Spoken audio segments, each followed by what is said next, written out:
Olá, seja muito bem-vindo à sexta aula aqui do nosso programa.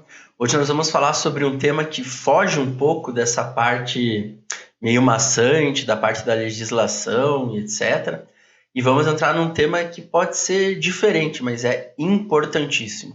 Eu, na última aula, falei um pouco sobre a estrutura ali da Câmara Municipal, né? E na próxima aula eu já vou falar sobre o processo legislativo. Então, o que eu imaginei? Eu imaginei você, vereador, chegou lá, entendeu o que é a Câmara no seu primeiro dia de trabalho, né? Esse trabalho que vai ser tão legal pelos próximos 4 anos. Você entendeu a Câmara, o funcionamento dela e amanhã você já vai começar a participar do processo legislativo.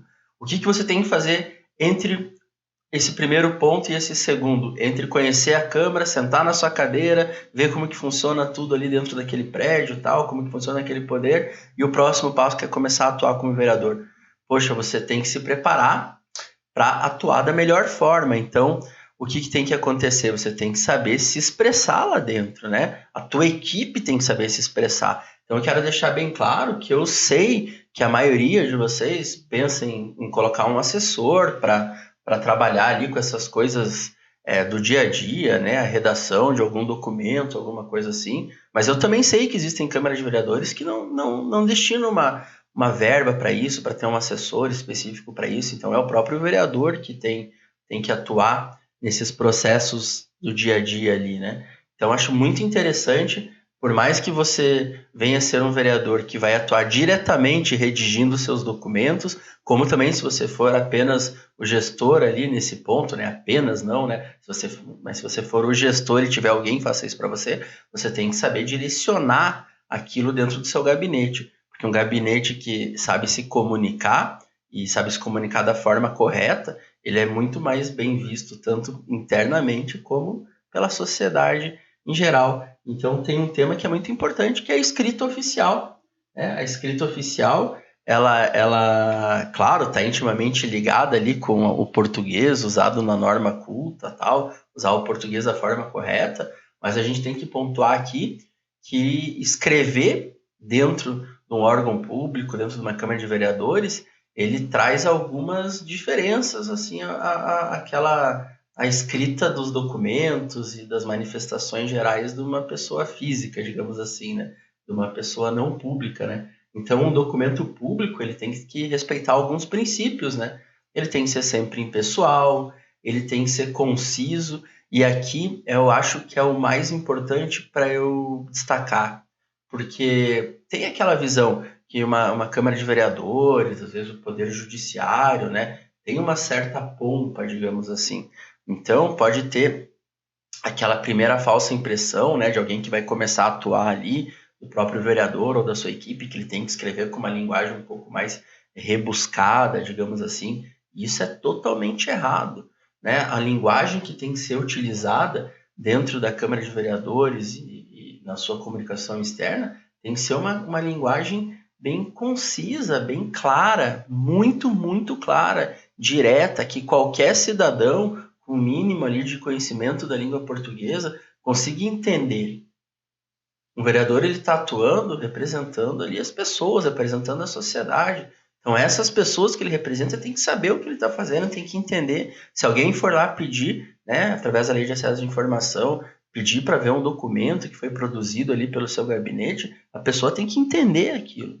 Então, aqui é o meu principal ponto. Eu vou até fazer um paralelo com o direito, né? Todo mundo sabe que na atuação ali, os advogados, os juízes, eles têm, historicamente, tiveram sempre muito latim presente, né? Termos técnicos em latim e tal. Hoje, claro que tem uma ou outra coisa que ainda é usada, porque tem alguns conceitos que eles foram, foram desenvolvidos e nominados em latim, então é difícil perder essa prática, assim. Então, algumas coisinhas, elas ainda estão em latim. Mas, no geral, uma pessoa encher um documento jurídico de latim é tido como cafona, né? Um advogado, um juiz que enche de latim ali numa decisão, numa petição, via de regra, se os seus colegas sabem disso, eles estão lá falando, tirando sarro até, falando, poxa, o cara quer aparecer escrevendo, que coisa mais cafona e tal.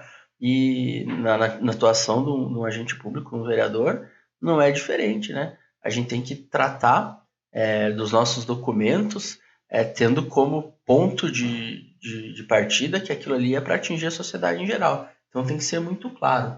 Os outros princípios, eles tratam mais da parte do português, né? Da norma culta, da coerência e coesão no texto, precisão no texto. Então, é a observância, assim, estrita, né, das normas do português culto, mas o que eu destaco mesmo é que é isso que eu falei, é para a gente tentar não enfeitar o texto, não deixar difícil, não usar palavras difíceis, né?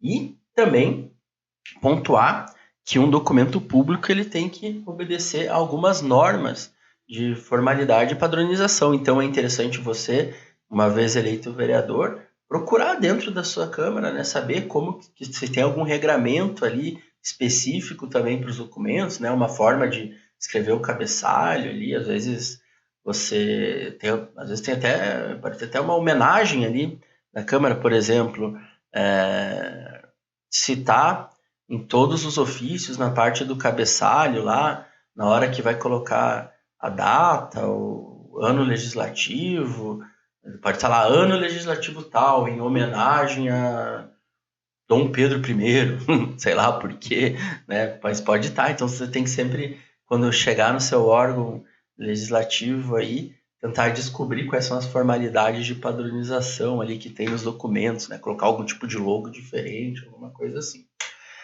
Falando de tipo de documento, assim, bem rapidamente, né? Em regra, assim, né? A gente usa de um ofício para se comunicar internamente, né? E externamente, comunicar externamente com outros órgãos, né? Em regra é isso. Pode acontecer de ter um ofício interno, né? Pode, um ofício de um setor para o outro ali, mas em regra é uma comunicação externa, né? Para pedir coisas ou para responder coisas que outros órgãos pediram de você. Ele, por exemplo, um vereador ele quer pedir que o Ministério Público fiscalize um lar de idosos que pode estar maltratando os idosos. Ele vai mandar um ofício para o Ministério Público explicando os motivos tal, e pedindo aquela fiscalização. Um memorando, normalmente, são documentos internos ali, né? Usado entre um departamento e outro, entre um setor e outro. Como eu falei, pode ser que alguém nomine isso de ofício, mas em regra seria a maneira mais correta de falar seria um memorando, né?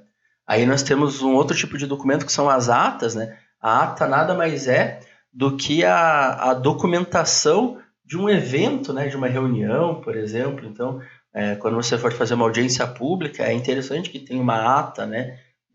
Descrevendo o que aconteceu naquela audiência, tal, e essa ata seja registrada. Depois a gente vai falar disso daqui a pouco.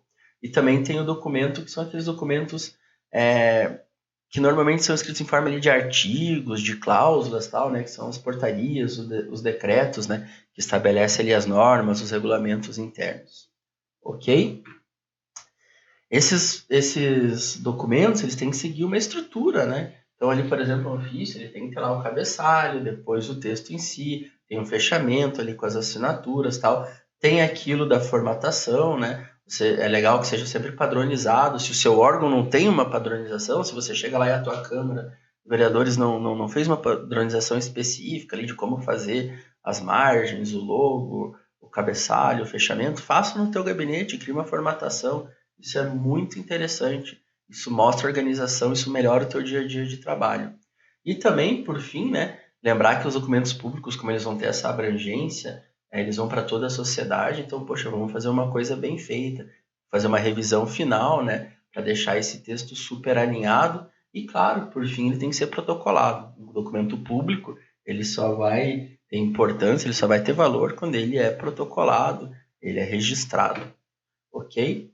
Então aqui eu fiz mais um slide falando disso, né? Pra gente nessa parte final, assim, a gente tem que seguir essa linha aí de revisar, né? De registrar, de garantir que eles atinjam as pessoas que eles têm que atingir, né? Então, por exemplo, você vai mandar um ofício, né? Manda isso registrado, se isso vai por correio, vai por AR, né? Para você saber que chegou lá na pessoa. Se isso vai por algum tipo de comunicação interna ali do órgão, se tem algum convênio que faça os documentos da Câmara chegar diretamente lá no Ministério Público, por exemplo, que isso venha assinado, rubricado. Se é eletrônico, e hoje muitos são eletrônicos, né, que tem um comprovante virtual ali do recebimento, né, e que depois, né, de toda essa parte de elaboração, revisão, protocolo, entrega, isso seja devidamente arquivado no local de direito. Se o seu órgão não tiver, vale criar um órgão, e mesmo que tenha, né, vale você ter uma organização interna do gabinete também